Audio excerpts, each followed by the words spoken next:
कि दुनिया में आज डिसरप्शन है, तनाव है, युद्ध है और इस वातावरण में जो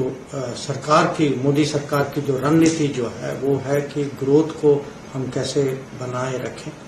आज दुनिया पहचानती है कि भारत की ह्यूमन रिसोर्सेज की जो योगदान दुनिया में हो सकती है, क्योंकि दुनिया में स्किल्स की शॉर्टेज है। अगर मैं पूरे एक किस्म से नेशनल पर्सपेक्टिव से देखता हूँ तो मुझे लगता है कि ये बहुत प्रोग्रेसिव बजट है। कल जो बजट वित्त मंत्री निर्मला सीतारामन जी ने प्रस्तुत किया था संसद में, इसको अगर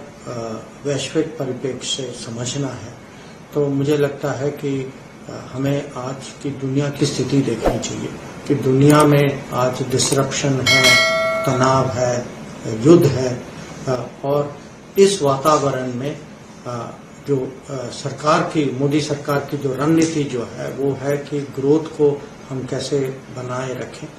कि इन्फ्लेशन को हम कैसे कंट्रोल करें और देश की जो क्षमता जो है जो उसको कैसे हम आगे बढ़ाएं। तो अगर आप जो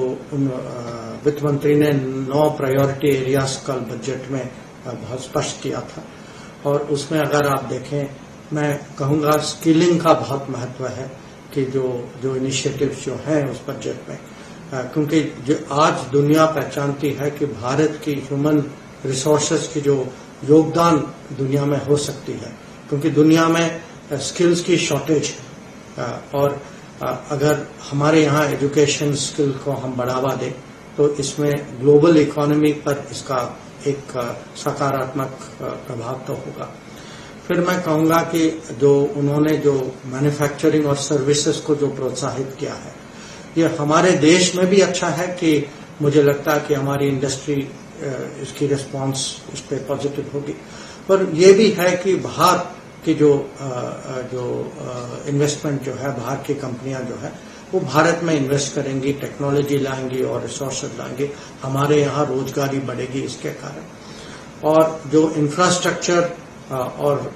जो एग्रीकल्चर में प्रगति की जो बात कर रहे हैं, क्योंकि आप ये भी देखिए कि पिछले कुछ सालों में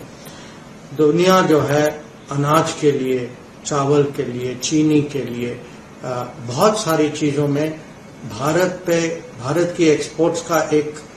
का इसमें एक महत्व है। तो अगर हमारी एग्रीकल्चर, एक तो हमारे देश के लिए अच्छा है कि हमारी फूड सिक्योरिटी जो है और मजबूत होगी, पर हम जो है अगल बगल के देश, पड़ोस के देश जो हैं, उनके लिए भी एक किस्म से रिलायबल सप्लायर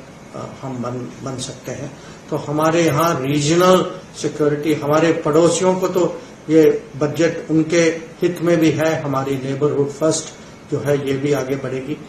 तो मैं कहूँगा ओवरऑल जो है कूटनीति की परिप्रेक्ष्य से ये इस बजट में, क्योंकि हमारे मंत्रालय के बजट में भी काफी बड़ी वृद्धि आई है, 22% हमारा बजट बढ़ा है